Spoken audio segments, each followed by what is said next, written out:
రామలక్ష్మి వాళ్ళ అత్తయ్యను అవమానించడంతో అక్కడ ఉన్న సీతాకాంత్ అయితే రామలక్ష్మిని చాలా కోప్పడి వాళ్ళ అమ్మని అక్కడి నుండి తీసుకొని వెళ్ళిపోతూ ఉంటాడు. ఇంతలో అక్కడ ఉన్న సిరి అయితే వాళ్ళ వదిన రామలక్ష్మి దగ్గరికి వచ్చి, ఏంటి వదిన నువ్వు ఇలా చేస్తావని అస్సలు అనుకోలేదు. కడుపున పుట్టిన మాకన్నా మా అన్నయ్య అంటేనే తనకి చాలా ఇష్టం అని చెప్పేసి అయితే అంటూ ఉంటుంది. ఆ మాటలు వినగానే అక్కడ ఉన్న రామలక్ష్మి అయితే ఒక్కసారిగా సిరి వైపు చూస్తూ ఉండిపోతుంది. నువ్వంటే ఇంతవరకు నాకు చాలా ఇష్టంగా ఉండేది, కానీ ఇక నుండి నువ్వంటే ద్వేషం పెరిగిపోయింది అని చెప్పేసి అయితే అంటూ ఉంటుంది.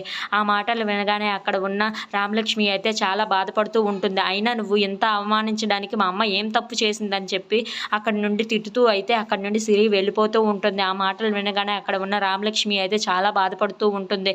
ఇంతలో వాళ్ళ తాతయ్య అయితే తన దగ్గరికి వచ్చి, ఏంటమ్మా నువ్వు ఎక్కడో ఏదో తప్పు దారి పట్టుంటావు, అందుకే నువ్వు ఇంత అవమానించావు అని చెప్పేసి అయితే అంటూ ఉంటాడు. ఆ మాటలు వినగానే అక్కడ ఉన్న రామలక్ష్మి అయితే, ఎందుకు అందరూ తప్పుగా అనుకుంటున్నారు, ఆవిడ చేసింది ఏమీ బయటపడట్లేదు అని చెప్పేసి అయితే అనుకుంటూ ఉంటుంది. ఇంతలో అక్కడ ఉన్న వాళ్ళ తాతయ్య అయితే, నువ్వెక్కడో పొరపడ్డావమ్మా, అలా చెయ్యదు అని చెప్పేసి అయితే, మీ అత్తయ్య అలాంటి దాయి కాదు అని చెప్పేసి అయితే అంటూ ఉంటాడు. ఆ మాటలు వినగానే అక్కడ ఉన్న రామలక్ష్మి అయితే, ఎందుకు నా గురించే ఎందుకు ఎలా జరుగుతుంది అని చెప్పేసి అయితే అనుకుంటూ ఉంటుంది. If you like this video please like, share and subscribe friends.